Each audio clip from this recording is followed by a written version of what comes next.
Am I live? Is it working now? Did I press the live button or not yet? What's going on here? All righty. I think just making sure everything is okay. Making sure everything. Yep, it looks that I am live. This is the second time I tried to record this thing, to broadcast it, to stream it, whatever the word is. This is my first time trying to do this.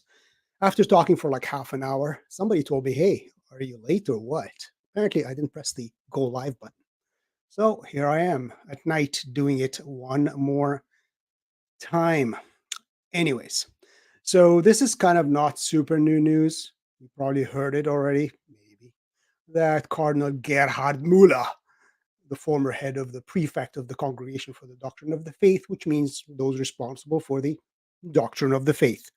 Um, uh, he came out with a, um, yeah, well, God, of course, we ask God to bless everybody. We don't wish harm on anybody.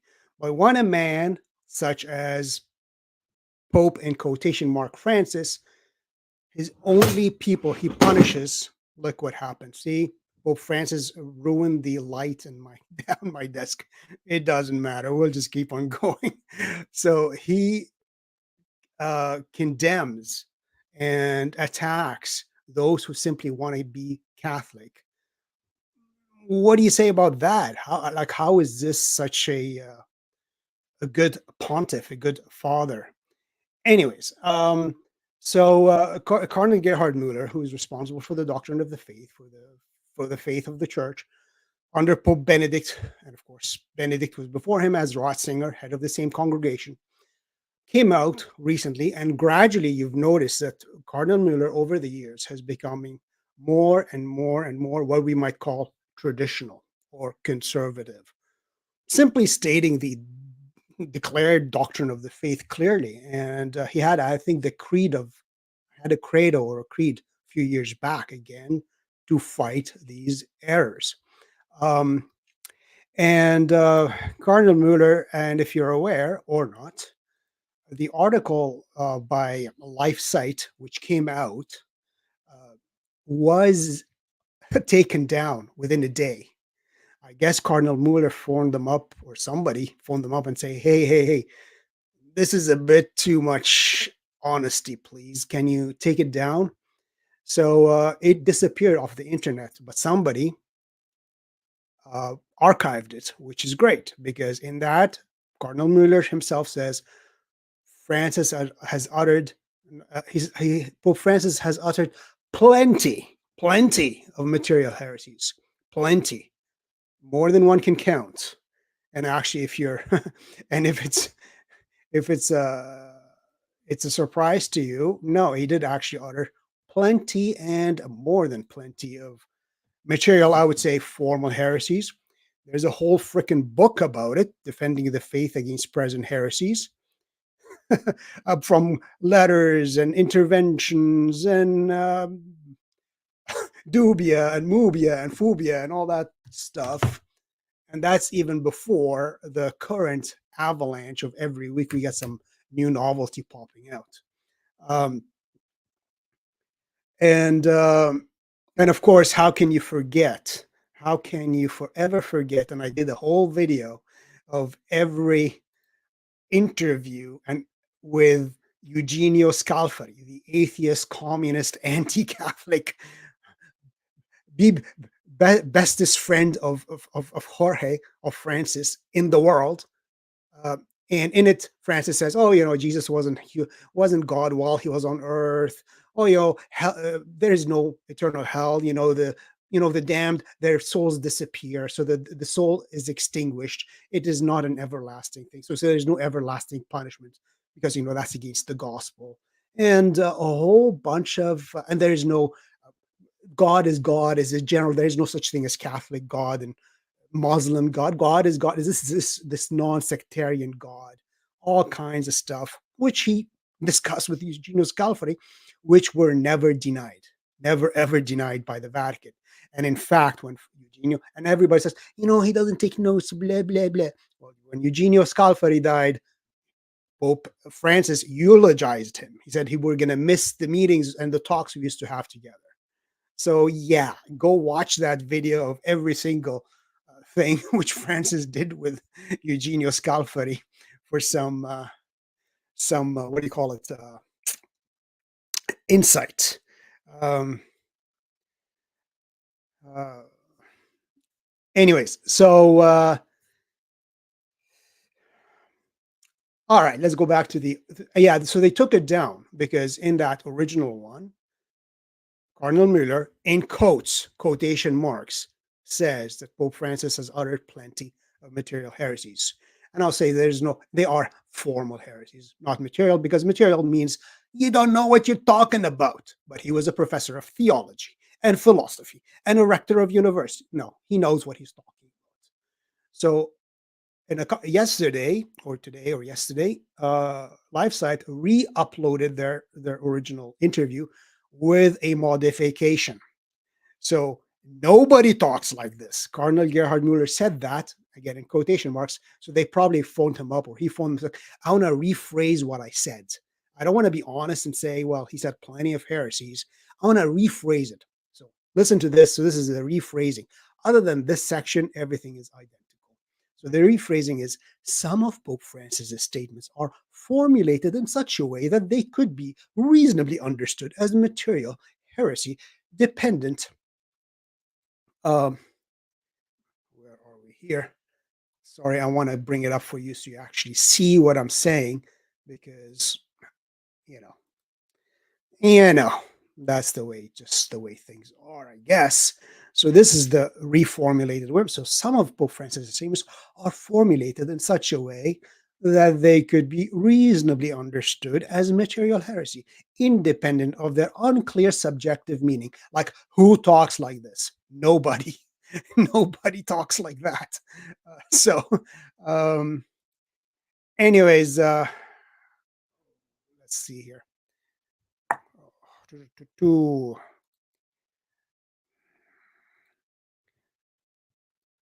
I just accidentally closed the screen I was doing with Cardinal Gerhard Müller. So, all right, here we go. Now it's back. It is back, ladies and gentlemen. So, yeah, so let's go quickly. I mean, I'm not going to dwell on it too much. You probably heard about it. And you saw what happened to Bishop Strickland getting kicked out, fired. Bishops are not employees of the Pope, they are successors of the apostles. They are vicars of Christ in their own diocese. They are not employees of the Pope CEO. So this is utter abuse of authority. And don't think this is the first time Francis Jorge, the bishop dressed in white, living at a hotel in Vatican City, deposed a good bishop. He did that in Italy. I can't remember which diocese, where that bishop brought in um, um, Benedictine monks, traditionalists who came from Le Barreau and founded a more strict order in that diocese. And he had many traditional orders. He deposed him. He removed him. Because why? He's Catholic. He removed Gerhard Müller. Why? Because he's Catholic. He removed Cardinal Sarah. Why? Because he's Catholic. He promoted Fernandez to the dicastery for the doctrine of faith. Why? Because he's a heretic. Birds of a feather flock together. This is why. And he deposed another bishop in South America. Again, a good bishop. Why? Too many vocations. He shut down their seminary. So it is not a new thing. Oh, Strickland. Yeah, he's one in a line of many. He's one in a line of many good bishops who have been deposed, removed, persecuted by the most merciful, most humble, most loving, most down to earth bishop in the universe of the history of the church. Yeah, okay. So this, and then of course we know what other, as Muller says, heresies in practice, which he says heresies in practice or practical heresies. We're going to get to it, but of course, we have had the beautiful news of finally some true compassion happening, true compassion in the Church of God, where, trans people can be godparents, and uh, homosexual parents can have children baptized. And pretty soon we're going to have, like, can you imagine St. Peter, St. Paul, any of the apostles, any of the martyrs, St. Irenaeus? I don't know. Name your saint. Name any. Name a heretic, even like from 1,000 years ago, from 200 years ago. Would you have imagined? Imagine, imagine them. Oh yeah. Here's a man who has now breasts and is wearing a skirt, and he's coming to church to get baptized or baptize his children. Can you even, with unrepentant, no intention of changing? This is me. This is how I see myself. Can you imagine? Can you fathom it? It is unbelievable. And you're telling me this is kind of a normal thing? That's not a normal thing. Anyways, so let's continue with the article. Um, and of course, well, lots of fun stuff. Of course, we know from what Francis did. We had the amazing Amazon Synod, which Cardinal Muller called heretical, and it was, and actually, it is paganization of the Catholic Church. I did like a 2-3 hour video on it, and everything in the Amazon, well, a lot of things in the Amazon Synod have been implemented, where it called for ministries for women, and of course, Jorge said, of course. So he instituted women in a liturgical rite, installed in a liturgical rite into the ministry of lector and acolyte. So basically, kind of like a, a quasi clerical state. Um, and of course, we've seen all that, blessing. But we see Francis, the merciful, the Pope of Love, he will depose, he will remove faithful Catholic bishops, faithful Catholic priests, but not utter a word about his German colleagues, his co-conspirators, his co-Judases, in blessing sin. He encourages it. This is the fake Jesus of Francis. His Jesus is actually Judas. This is Francis's Jesus. It's Jesus. Period. You know. So, you know, all that fun stuff of Francis, of course. So as I said, Bishop Strickland's removal was not a first. It was one, the last in the line. And who's coming in next? Who's going to be next? Who's going to be removed for being schismatic and not a bootlicker of Francis? Because the Pope, as Benedict XVI has made absolutely clear, is not an absolute monarch whose will is law. No, he is bound to tradition, he's bound to scripture, he's bound to the teaching of the church, he's bound to the ecumenical councils, he is bound. His job is to conserve and pass on, not to invent and impose his novelties. But that's exactly what Jorge the apostate, well, let's not call him an apostate, but the heretic does.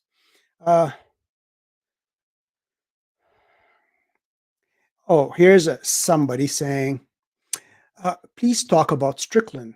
This was so full of hate towards others on Twitter, and how Strickland is a far-right Trump MAGA follower. I think Angel, or maybe I should say Demon B, because Angel would be, let's call you Fallen Angel, because what, you listen just to CNN, the most trusted name in news, or MSNBC, the communist news network, or what do you listen to? And what is being hateful, telling somebody who is in sin, you're in sin, like Jesus called the Pharisees vipers and hypocrites. Oh, the hateful Jesus who called them vipers. Oh, that hateful Jesus. Or St. John, who called those the Jews who were persecuting the early true Jews who are following Jesus Christ as the Messiah, he called them, these are not Jews, but the synagogue of the fallen one. Oh, he's so hateful. The apostle of love. And what did Trump do? Trump is the only president who tried to get out of all these wars. He tried to get out of Syria, and the generals. See, now you're taking me off into a tangent. He took them out of they lied to him. They said, "Oh, yo, Mr. President, we're taking out our troops from Syria." They lied to the commander in chief. Every evil done, accused by Trump, collusion with Russia. The P-gate, those dossier, all this, preaching division. Everything is the Democrats and the Antichrist, the demonic party, in the Democrats are the ones who do. MAGA stuff. Yeah, making America great, making your own country great. Oh, how bad, how evil. Okay, enough of that. Enough with that stupidity, please. All right, let's continue here. Let us continue. So, yeah, parents can be done. So Cardinal Müller continues. So, so this is the original one, as I said. So he said, Cardinal Gerhard Müller says, Francis has already uttered plenty of material heresies, not one and two. And as I showed you, did I show you? I don't even remember. Bye, Angel. Let's get rid of the Strickland here. Strickland one. All right. So a whole book defending the faith against present heresies, present Jorge Bergoglio heresies. A whole book, and actually that's even before his latest and greatest novelties and innovations. And you're telling me that we have to think he's didn't do any preached heresy. Yeah, it's not even material. Material means that material means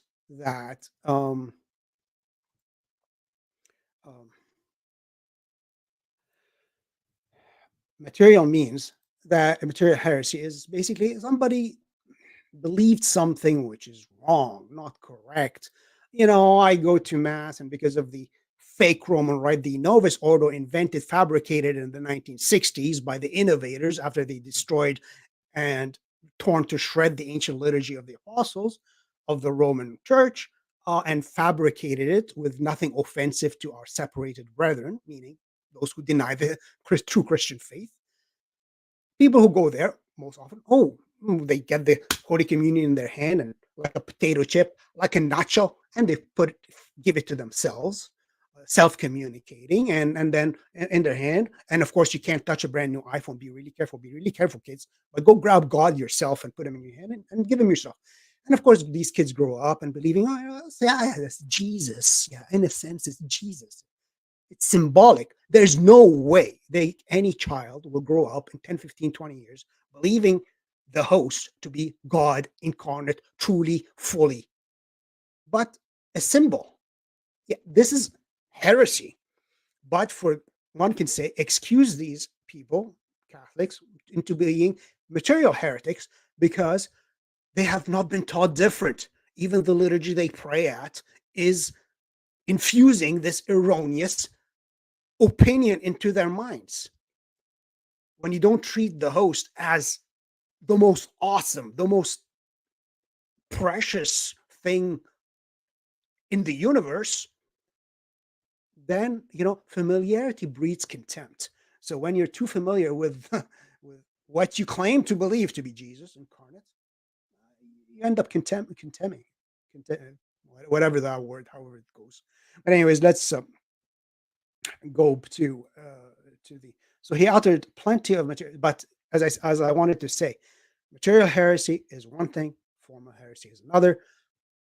Those who are not knowledgeable enough, average Catholics, even a badly educated priest, which I cannot understand how that is possible, may have a material heretical opinion because they do not intend to defy the church. They do not intend to refuse to believe what the church has always taught.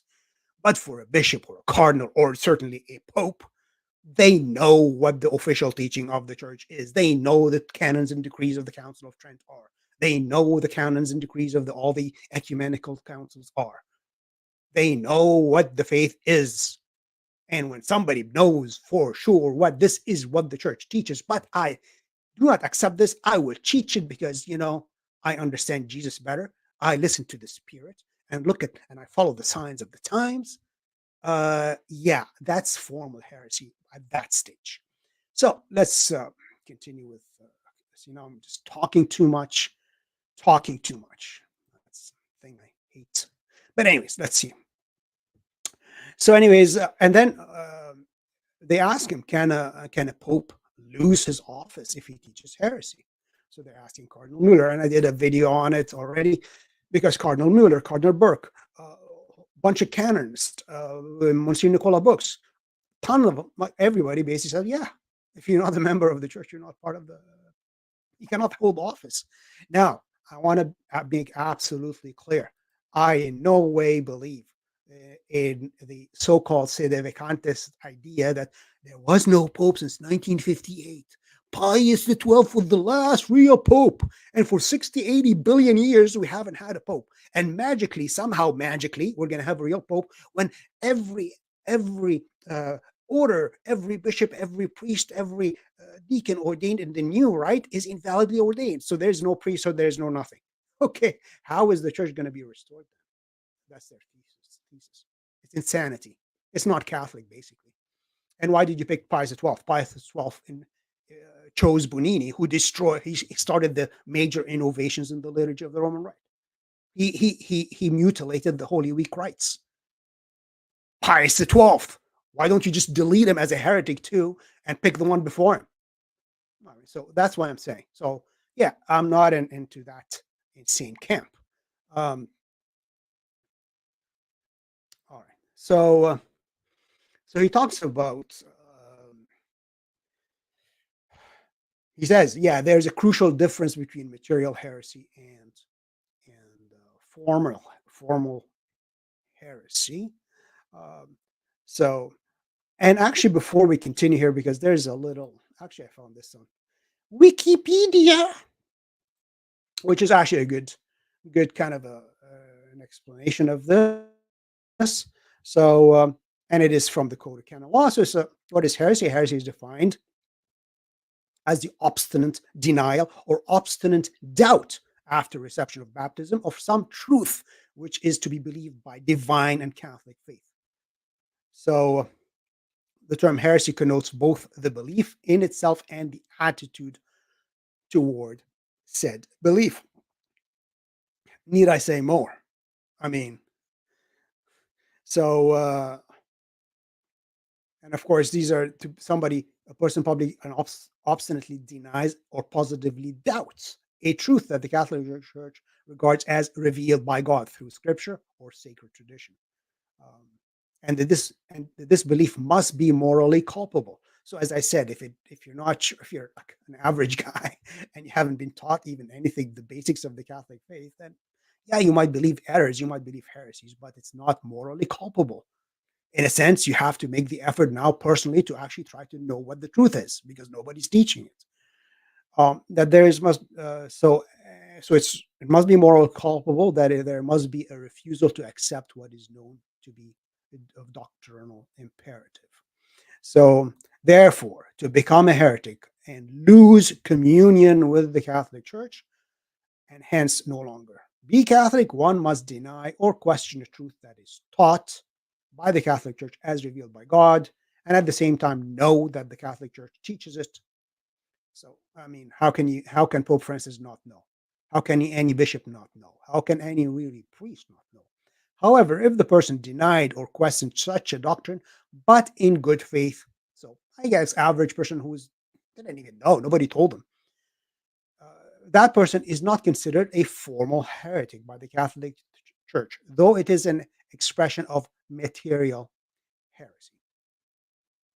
So the formal heretic would be a heretic who is aware that their belief is at odds with the Catholic teaching, and yet freely and willingly continues to cling to their belief pertinaciously. This is the key thing. Who denies a necessary truth out of vincible ignorance, meaning he should know better, or from an error held out of bad or doubtful faith, is a formal heretic. So, okay, so this is about heresy as a quick,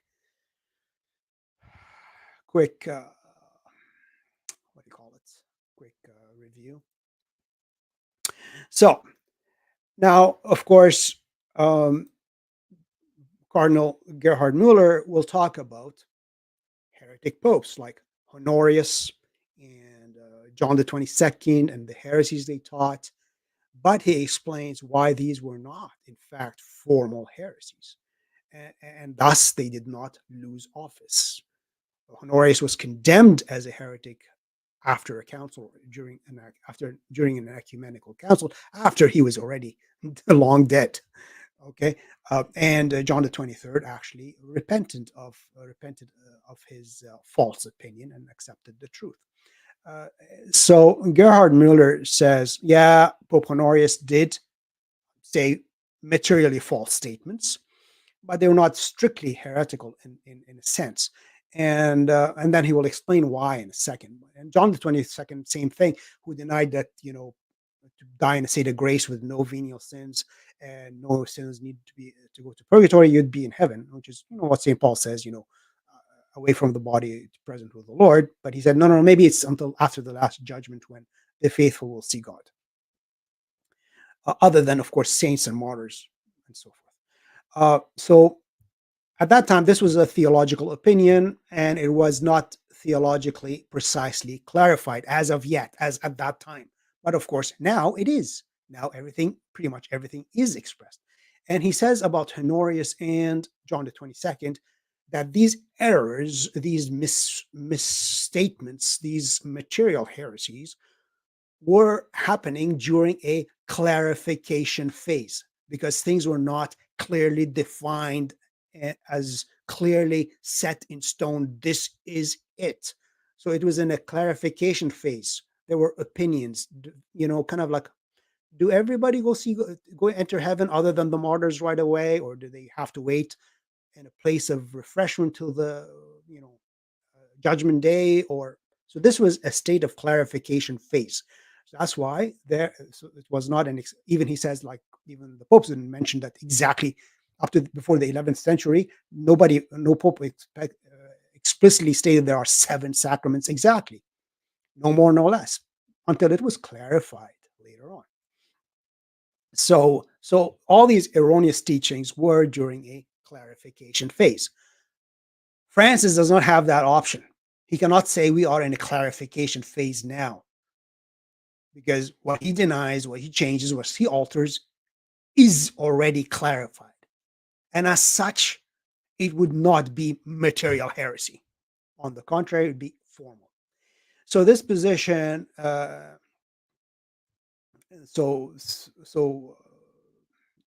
Müller says that this position, that a pope could become a heretic and lose his office, was expressed by Saint Robert Bellarmine.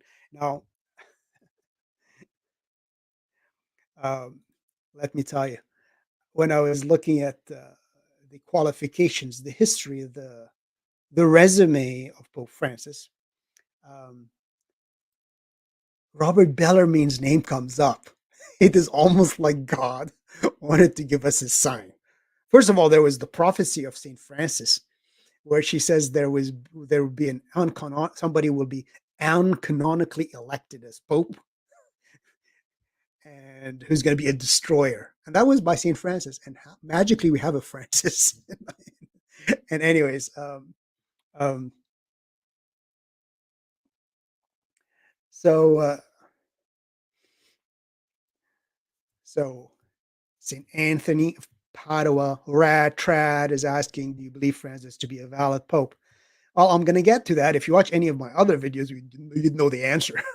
Well, I'll give you a quick answer right now. And the answer is, I don't believe, as you will see, very briefly, because I don't want to spend another too long, because I did hours long videos on that subject, is that what I am, I would say, almost certain, I don't want to influence anybody, from what it appears to me, almost certainly, that Pope Benedict the 16th never renounced the office of Peter, the office,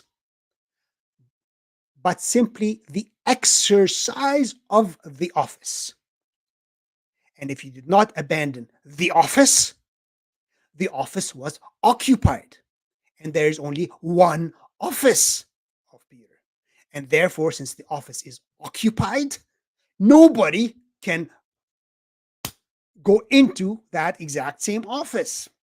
And as such, the election of Jorge Bergoglio, one can say, well, he's a bishop of Rome. But as vicar of Christ, I would say no. Benedict remained as Pope. He continued to give his apostolic blessing. He died as Pope. He was buried as Pope, not as, like, retired Pope or retired bishop, as bishop. No, as Pope. He was buried in the tomb of Pope John Paul II. So that is my opinion. Anyways, let's continue here. You have Anthony. There's like a whole section of, it says Pope Benedict, and tons of videos on the on the subject from canon lawyers. Actually, from 2014, one of the canon lawyers, what was his name? And he was from Emilia Romagna University, like next to Rome. And he, in 2013, 2014, he explicitly says he loves Benedict, and he believes the renunciation was somehow valid, but valid in only in one sense. He says Benedict did not use Canon 332 number 2 to resign the office, but simply the exercise thereof. And he's a canon law professor from 2014. And he goes like through 8-10 pages of history of renunciations and abdications of popes. And I mentioned that, what's his name? Can't pop it into my head right now. But anyways, that's from back in the day, from 2014. Anyways, let's just continue here. Oh yeah, so Saint Robert Bellarmine. Actually, maybe I'll just I'll just go. Before we continue with the article, let's go with the biography. The biography of our beloved, most holy, and most loving Pope Francis, our Holy Father, the holiest of the holy. We should sing Hosanna to him, and the highest to Jorge Hosanna. Anyways, and if you notice, as an aside, if you notice, go to the Vatican website, go to every encyclical, every papal address, every apostolic exhortation. You will never, ever find at the bottom of the document, even encyclicals, the signature being Pope Francis or Francis P.P. or in our year of our reign 5 Bishop of Rome, Pope Francis, Pope or anything. Nothing. It is just Francis, Franciscus. That is it. He never even, so it's Benedict. So the day he died, he was putting Benedict PP, Pontifex, basically Pope and Pontiff. Benedict, till the day he died, he was doing this. Francis, go look at it yourselves. Look at it in the actual what do you call it?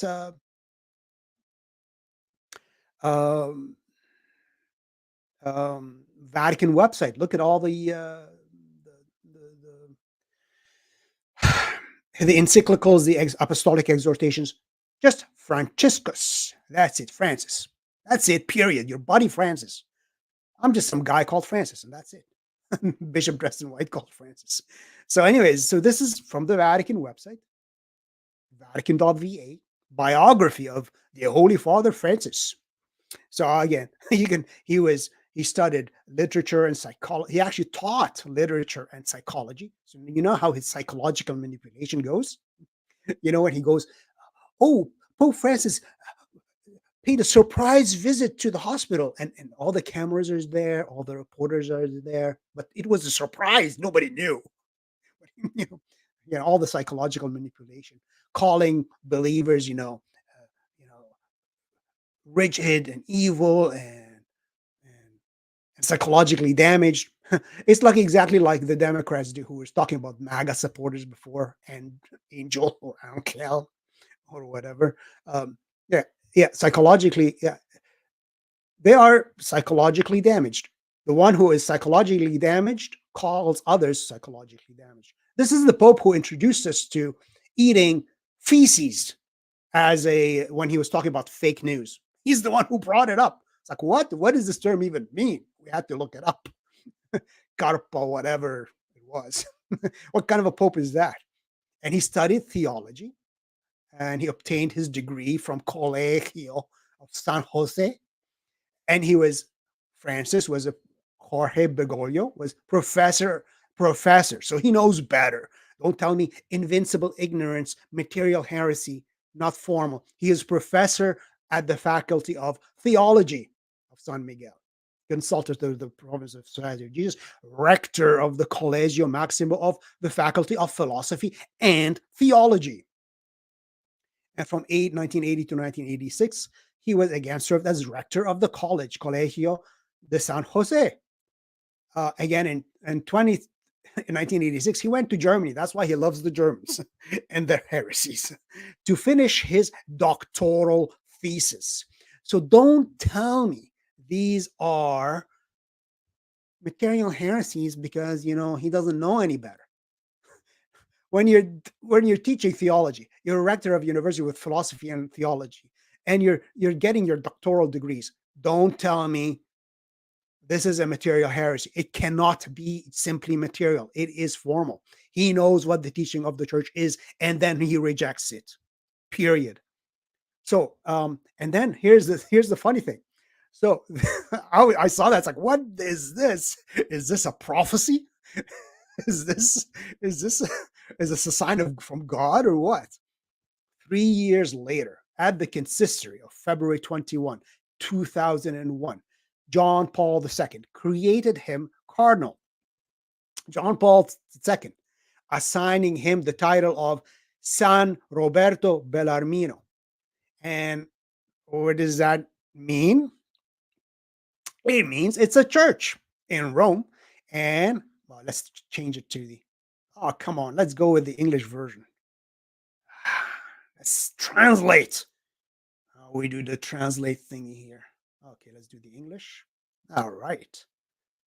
Share this tab. Here we go.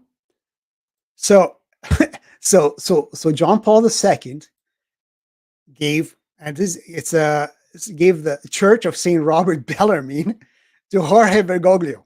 Saint Robert Bellarmine, who formulated the doctrine, because there's various opinions of how somebody would lose the office of the papacy. Saint Robert Bellarmine, if you're not a Christian, you're a formal heretic. You're not a Christian, therefore you cannot be part of the church, and therefore you cannot be holding office. A pope would fall from his office for heresy. And John Paul II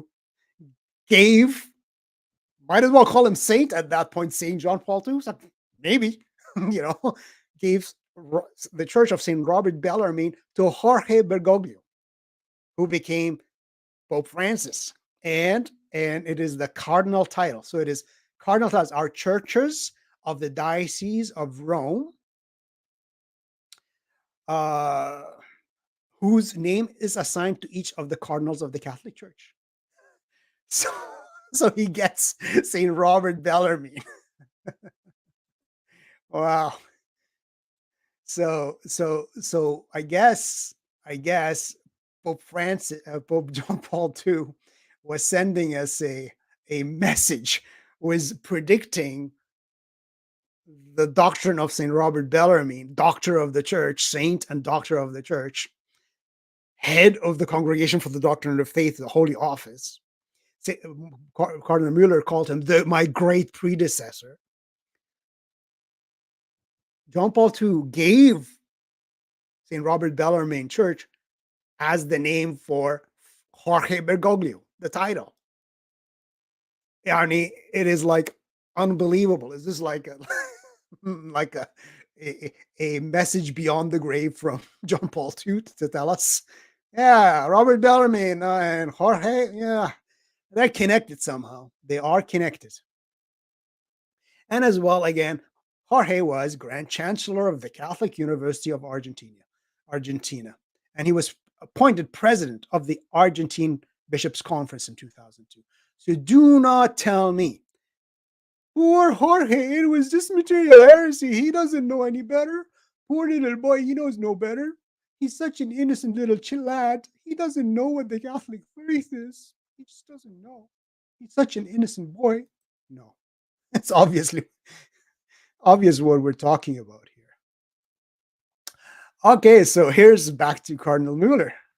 Back to Cardinal Muller. Cardinal Muller. So it says the position that a pope could become a heretic and lose his office was expressed by St. Robert Bellarmine, the name given to John Paul, to Jorge Bergoglio, whatever. It doesn't matter.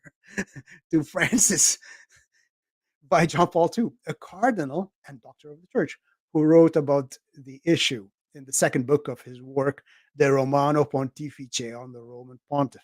According to Bellarmine, the Pope, who is manifestly a heretic, ceases by himself to be Pope and head, in the same way as he ceases to be a Christian and a member of the body of the church. And for this reason, he can be judged and punished by the church. Robert Bellarmine, that's the name of Jorge, given to him by Pope John Paul II. And then, of course, Muller says there's the heresy of practice. Is France the heresy of practice? Is Francis still the Pope? While Cardinal Müller said that Pope Francis has already uttered plenty of material heresies. As I said, they kind of toned it down and made it blabber. Like at the beginning, I showed you. They reworded it completely like nobody ever talks. He stressed that Francis has not committed formal heresy and therefore has not forfeited his papal office. How can you say he didn't commit formal heresy? He knows theology, philosophy. He was rector of the university, a professor of theology and philosophy, head of the Bishops' Conference of Argentina. So he knows what the doctrine of the church is. So when he utters heresies, which the average Joe, the average Catholic, one can say, well, he's excused. He doesn't know any better. He made a theological error. He doesn't know. That's okay. Yeah, it's heretical, but doesn't kick him out of this church. He's wrong. So hopefully somebody tells them what the truth is. But for somebody of that caliber, they are not material heresies. They are formal heresies. And as such, means he forfeits his papal office if he was already elected validly. That's the crux of the question anyways.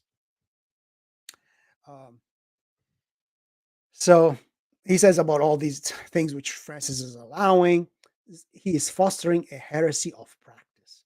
And when there's heresy of practice, it breeds heresy of belief. Like, actually, this comes to mind, the saying of lex orandi, lex credendi. The law of prayer is the law of faith. So by having the heresy of practice, you will reach a heresy of belief. You change the way of prayer. You alter the way of prayer. You alter the way of faith. That's exactly why they did at Vatican, at the not the Vatican II Mass, but the ancient liturgy of the Roman Rite, but the fabricated Bonini Rite, the Rite of Paul VI, not the Roman Rite. Paul VI himself called his liturgical novelty. He himself called it. I have a little video of it. He says himself calls it the liturgical novelty of the new rite. And he calls it a liturgical novelty. He calls it annoying. He himself, Paul VI, But he said, we're bound, Vatican II, we're bound to do it. Like, what, bound to do what? To destroy the liturgy of the church?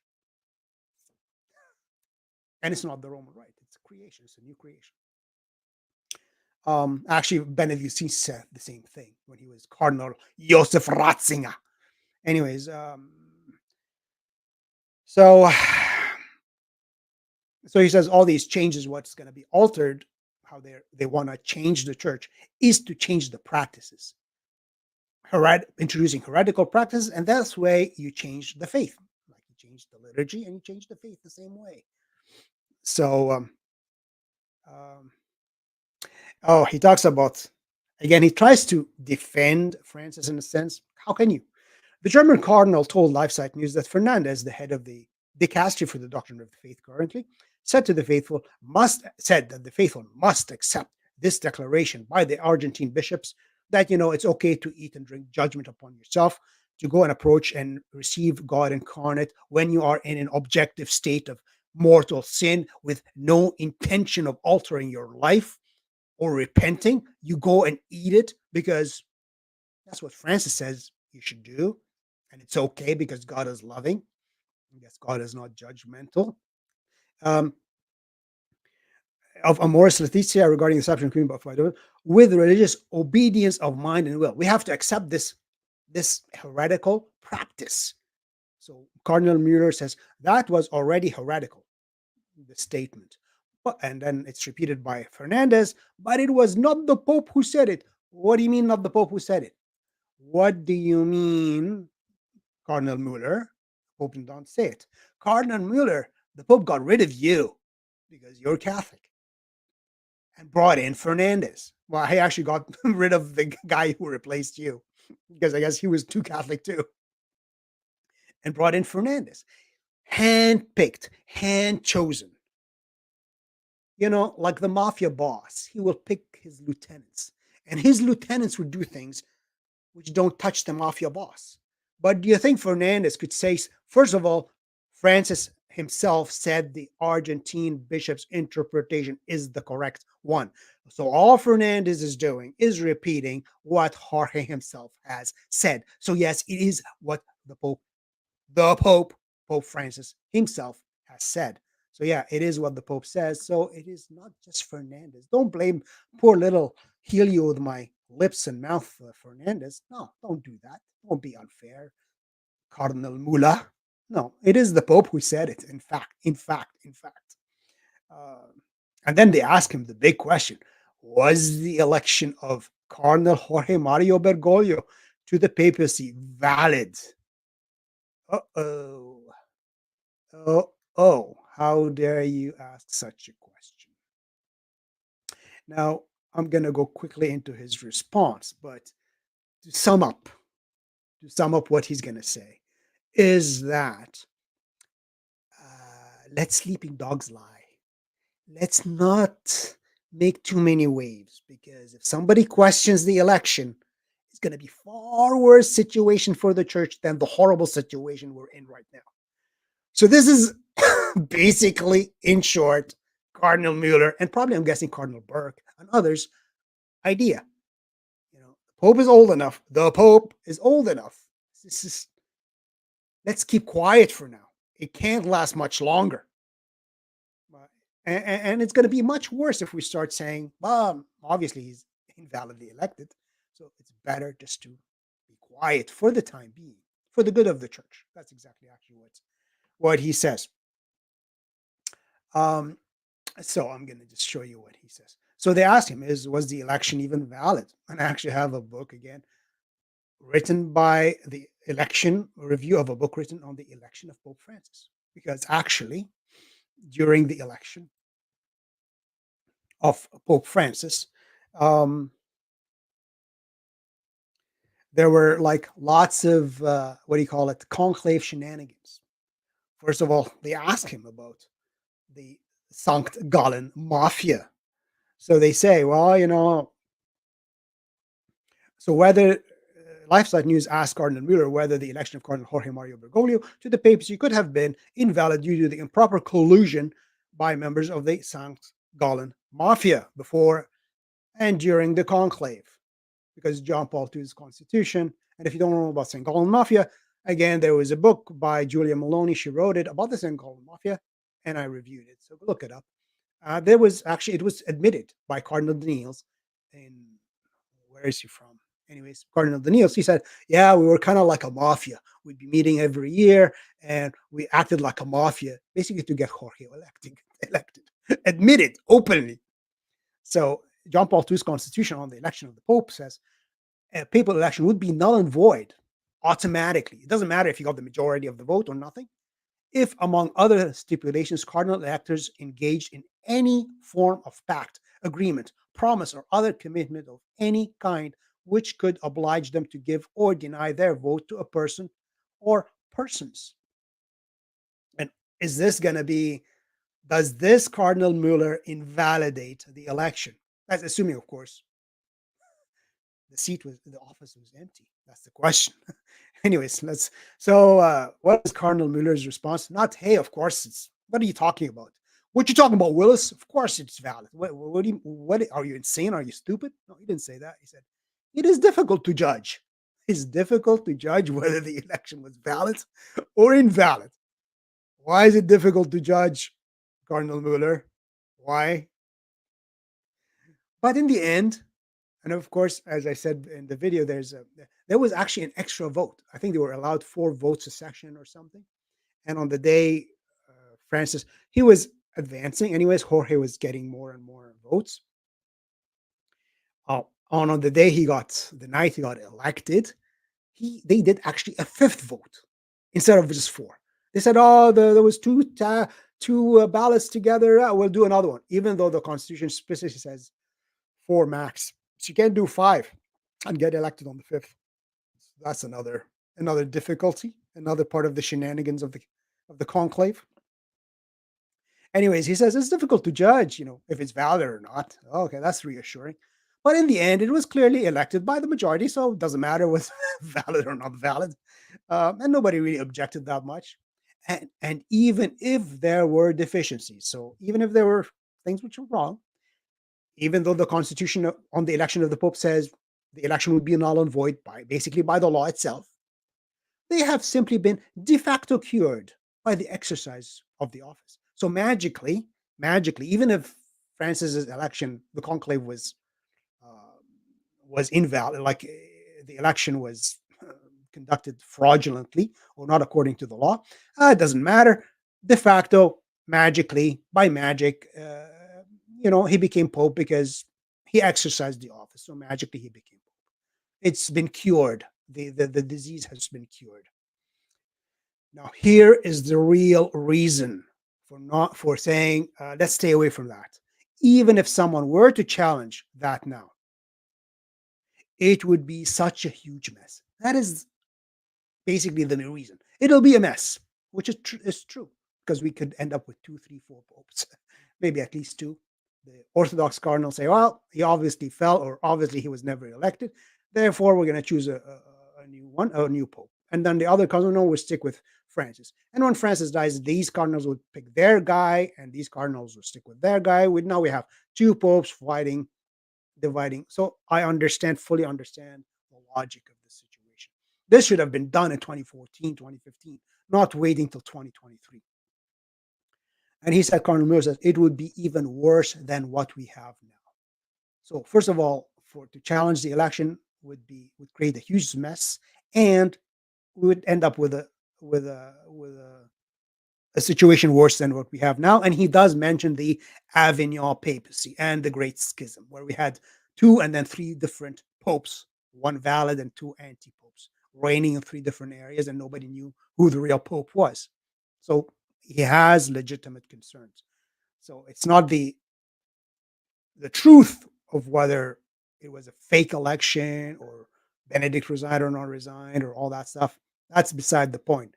His concern is, he says, the challenge to the papal election, he stressed that a challenge to the papal election would do more harm than good, and emphasized that the bonum ecclesiae, the good of the church, must be kept in mind. So that's the reason. I don't want to rock the boat because we could all sink. I mean, basically, like we'll have 2 popes, 3 popes, and and everybody calling everybody a heretic and schismatic. Talks about changing the moral teaching of the church and all that stuff. Talks about nobody can put women in the diaconate because the Council of Nicaea, and was it what 325 or 315, whenever the Council of Nicaea, First Ecumenical Council. So those who pretend that, oh, women in the early church were deaconesses. They were deaconesses and serving with the priests at the altar. No, they weren't. No, they weren't. Deaconesses in the early church had nothing to do as clergy. Like it was a completely different function of decorum with the widows, and that it was non-clerical office, if you will, like a nun, basically, because only deaconesses above the age of 40 or 50 could become a deaconess, meaning a widow. There was the order of widows, the order of virgins. Like if you read, say, the apostolical constitutions, you'll find stuff like, oh, the widows sit here, the virgins sit there, the deaconesses, and even the porteress, even the porter is a liturgical clerical function in the male, but the women, the deaconess, acted as a porter to allow, because the women sat on one side of the church and men sat on another side of the church, like as it is actually still kept in the Coptic Orthodox churches too, and the Ethiopic churches, where the men sit on one side, women sit on the other side. Even the 1917 Code of Canon Law of the Catholic Church of the Roman Rite mentions the ancient custom of men sitting on one side and women sitting on the other side, because it is the custom. Comes from the Temple of Jerusalem, where there was the court of the men and the court of the women. Anyways, so yeah, and the Council of Nicaea itself, uh, I mentioned it in which section exactly, and you can find that. I mean, if you get these volumes, if you can ever find them, Decrees of the Ecumenical Councils. It's 2 volumes, volume 1 and 2. Every single ecumenical council, up to and including the pastoral, non-dogmatic Vatican II. But in the Council of Nicaea itself, it does say that deaconesses, no hands are ever imposed upon them. So they are not ordained. Deaconesses have never been ordained. And as such, it says they are to be considered in all respects members of the laity. So deaconesses from the 300s, it is in an ecumenical council with every single bishop in the world there, explicitly says they are never not part of the clergy. They are laity.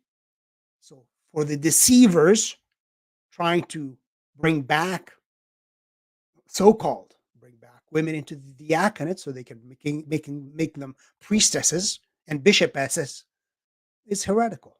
So he says, if a pope ever tried to even impose, the diaconate, or give the diaconate to women, he would go beyond his authority. And he quotes John Paul II, where he actually says about men being into the priesthood, like the church he didn't. He says, Muller says, John Paul II didn't say, I don't have the authority. He said, the church has no authority to allow women into these functions. And this has nothing to do with the culture and the society.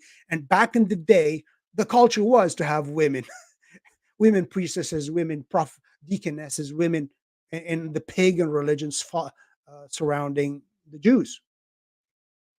So this was the culture. It is actually the church which actually went countercultural.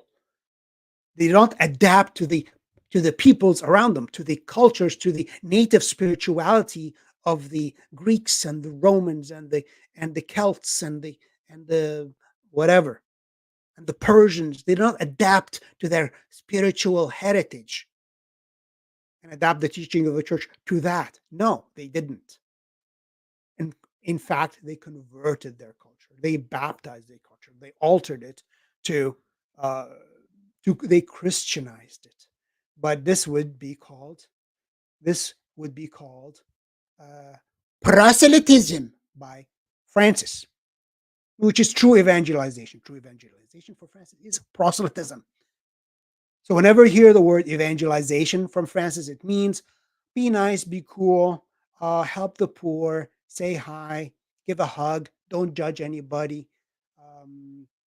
That's it. If that's how the apostles acted, nobody would be Christian. They would have already died out, and end of story. The church would have died out long ago in the first century. But the martyrs and the saints said no. They tore down pagan altars, pagan trees. Saint Patrick challenges the Druid priests. So this is, he didn't say, he didn't accommodate to their spirituality and alter the teaching of the church to suit their ideas. So uh, that's basically it. This is the article, and as I said, oh yeah, how they reformulated the the the statement of Francis. So of Cardinal Müller, just to republish it. Um, so I will end it here because what's his name? Gonswein. If you don't know who Gonswein is, let's see if there's a picture of him. Or let me share this one so you guys can see. Let me put it up here. Gonswein. So he was the ever-present secretary of Cardinal of Pope Benedict XVI, and he was as well actually the secretary of Francis for a while, until Francis fired him. So, and he just had a book published, and in it he talks about, oh yeah, by the way, I didn't read it. I saw other podcasters mention it. By the way, in the renunciation of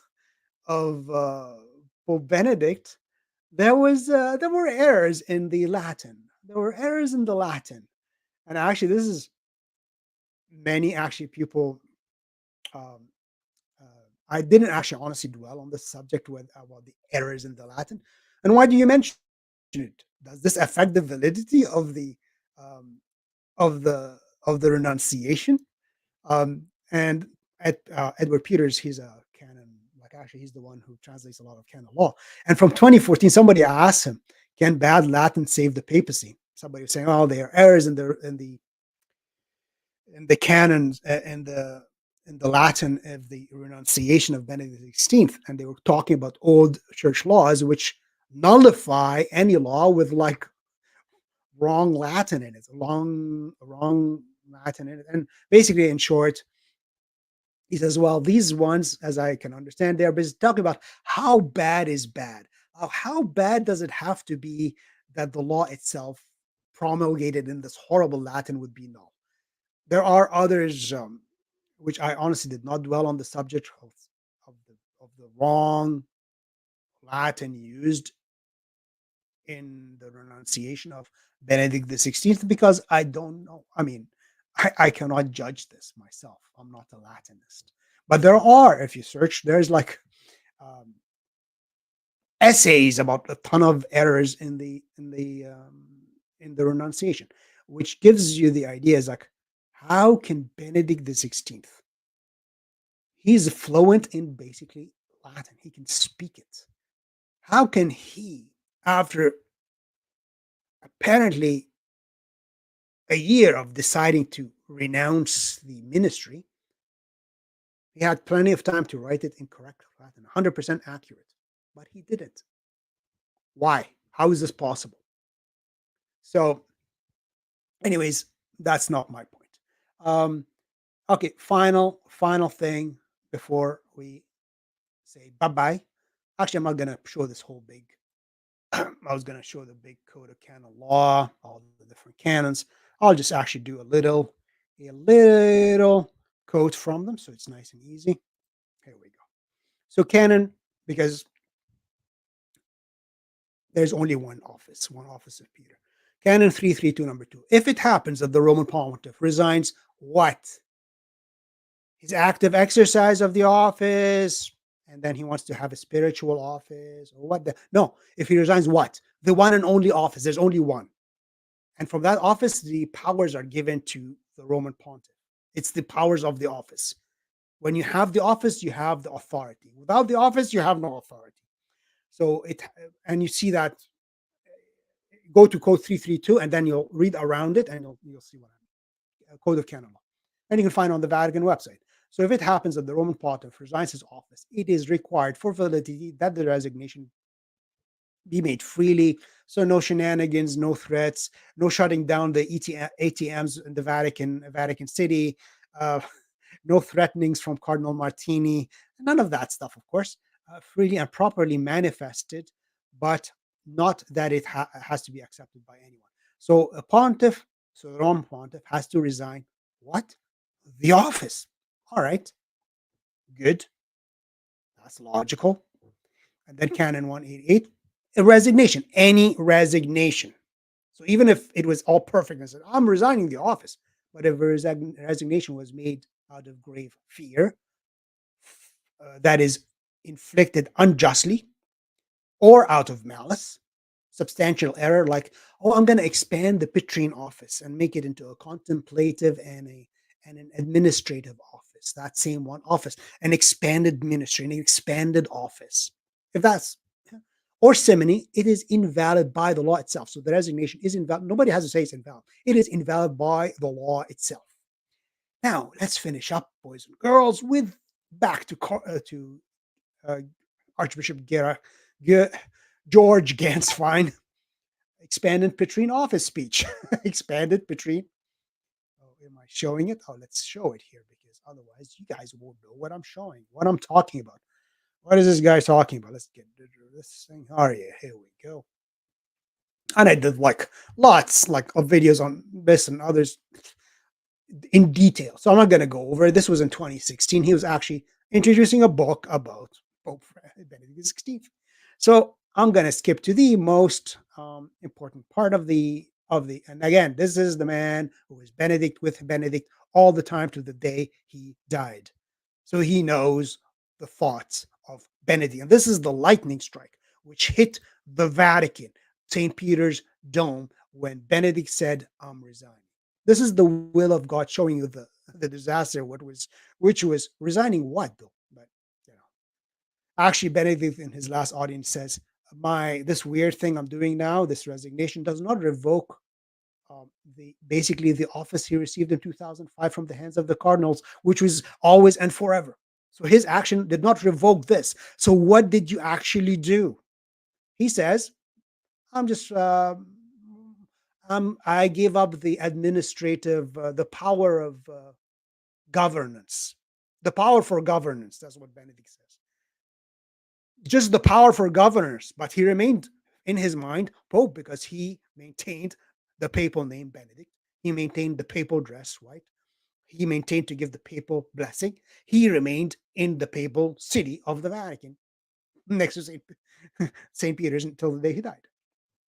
So here is what Ganswein said, and I will expand it and finish up with that. Let's expand it so nobody. Oh, this is maybe too big. Let's go maybe slightly smaller than that so we can actually see. All right. Let me read the section and we will end it.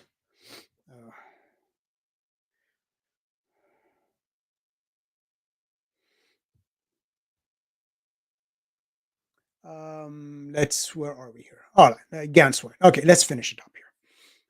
This is from the order. Read the whole thing if you wish. I went through it detailed many times previously, amongst other things. Since the election of his successor, Francis, March 13th, 2013, there are not therefore two popes, but de facto expanded ministry. And he uses the word office for it, as you saw in the title and in his book. He published it in a book in 2020. Office, an expanded Petrine office with an active member and a contemplative member. So Benedict wanted to alter the divinely constituted office of Peter into an expanded office. And he gives us the reason. Oh, why is Benedict still wearing white? Why is he called holiness? Isn't he an ex-pope? No, he's not. That's why Ganswein says this is why. Because we have now an expanded office, the same office of Peter. This is why Benedict, the 16th, in case you were wondering, has not given up either his name, his papal name, Benedict, or his white cassock, his papal dress. That is why the correct name, not the any name, the correct name by which to address him, even today while he was still living, is Your Holiness, because he's still Pope. That is also why he has not retired to a secluded monastery, but within the Vatican, because he's still Pope, as he had only taken a step to the side. He has not moved away. He just made a bit of room. Hey, Jorge, come and sit next to me, please, to make room for his successor in a new stage, in the history of the papacy. So after he talks about Benedict, he says 35 years later, Benedict the 16th, he has not abandoned the office of Peter. So let me repeat that again. He has not abandoned the office of Peter. But Canon 332, number 2, says to be a valid, a Pope can resign. To resign, you have to resign the office. But in 2016, repeated in 2020, we are told by Gonswine, Pope Benedict's personal secretary, as Benedict XVI has not abandoned the office. So how can anybody else fill the office? Something which would have been entirely impossible for him, for Benedict, for Ratzinger, after his irrevocable acceptance of what? The office in April 2005. So don't people who make fun of those, oh, Benedict's still Pope, they are insane people.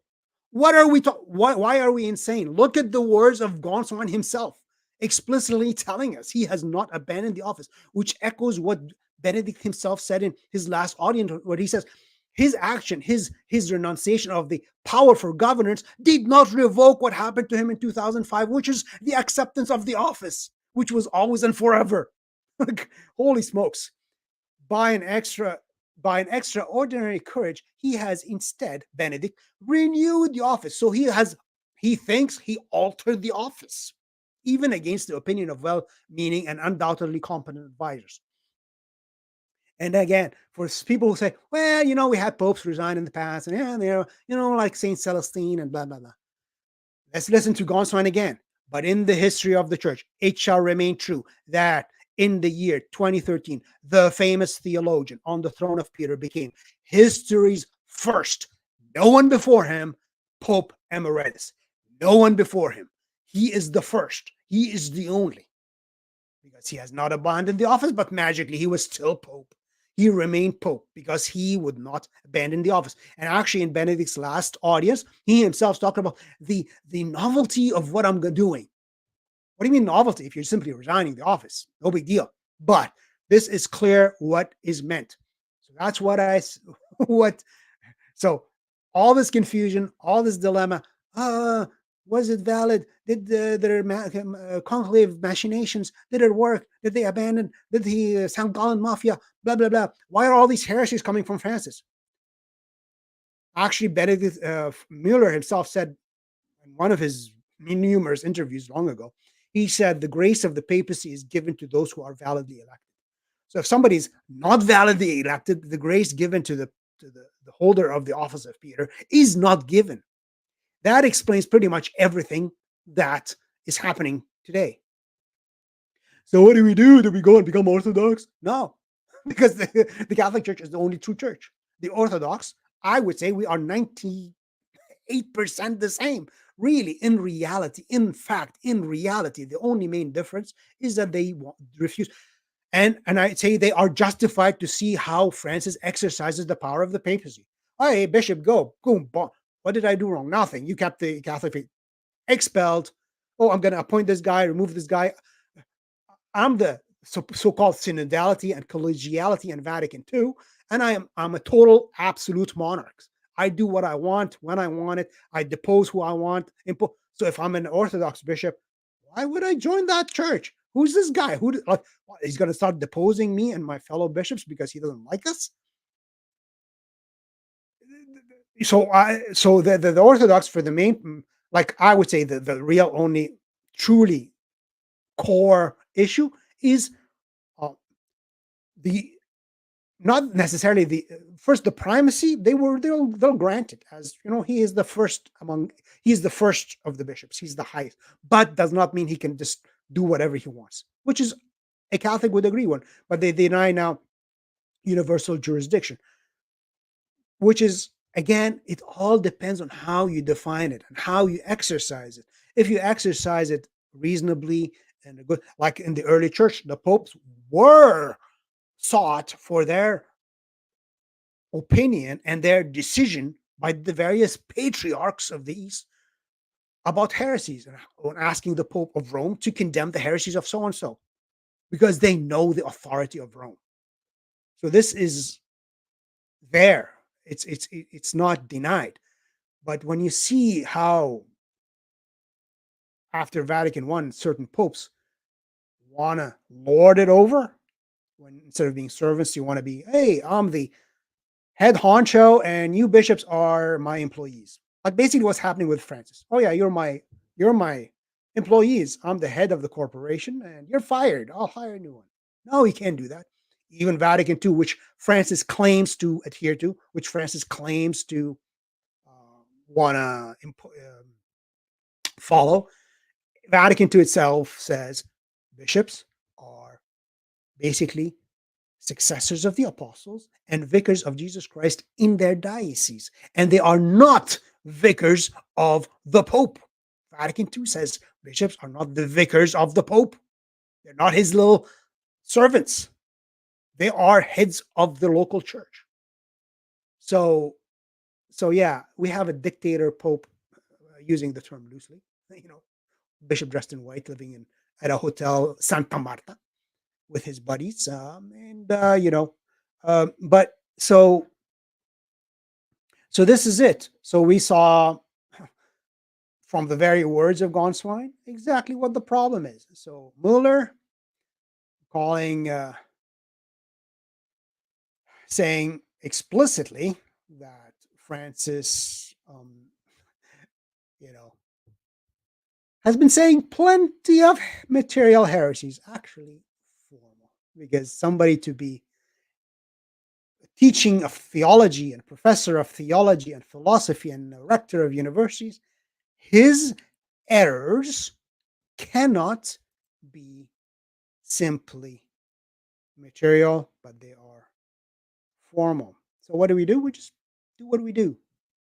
Go to mass, go to confession, if at all possible, find the true Roman rite, or the Byzantine rite, or the Coptic rite. As again, if I wish the Copts were in full, like there are Coptic Catholic churches, but not that many. Or Armenian, there are some Armenian Catholic churches. These are kind of like the beautiful kind of old rites as well. It's beautiful, like and just keep the faith as taught in the catechisms of the church. And if somebody says, you know, um, us to believe something which is wrong, we just don't follow it, and God will solve it. And whatever, a few more years, few more months, few more days, we might magically have a conclave, and you never know what happens then. And as to the cardinals elected, every single cardinal, except for the last group, the last batch, everyone was chosen by Francis, were brought to Benedict, knelt in front of him, kissed his ring, kissed his hand, and received his papal blessing. So basically, Benedict, in a sense, in an indirect manner, approved all the other cardinals chosen by Francis, except, of course, the last batch, which gave us Tuccio Fernandez. But anyways, it doesn't matter. So this nightmare will probably end pretty soon, because you can't live forever, and all we do is just do what we do. We don't jump out of the bark of Peter. We just stay in the one true church. If things get bad in your own Roman Rite parish, try to find a good Eastern Rite Catholic parish, and or traditionalist parishes. They keep the faith. But I am sad about the Sede Vacantes, because they try to the ones who say, "Oh, there was no pope since 1958." So how's the and every ordination and every consecration is invalid. Alrighty. So how is the church going to exist? So the only valid bishops are your bishops, and the only valid priests are your priests, and that's it. Everything else is invalid. That's kind of insanity, and actually a lack of faith in the Church of God, and a lack of faith in Jesus Christ Himself, basically. Anyways, that's it. That's all. Glad you joined me, and this was my first time trying out this little thingy. Uh, Salutations and greetings. Greetings to you. The other gentleman to leave, I'm assuming Gonswine. Um, Francis asked Gonswine to leave. Yeah, because I believe there was a book published by Cardinal Gerhard in association with Pope Benedict XVI, basically upholding, what was it, celibacy or something, priestly celibacy or something like that. Just look it up. It was Cardinal Gerhard, Benedict XVI, and since Gonswine was in the in the midst of it, and it went against the program of Francis, he got pissed. And of course, he is the merciful one, and he said, "Hey, Gonswine, you're out of here." And right now, Gonswine is out of the Vatican completely. He has no job. He has nothing. He has no diocese. He has no, I don't know, maybe no sources of income. That's the merciful Francis, our Holy Father. All right, that's it. That's all. Hope you enjoyed it. And I'll see you next time.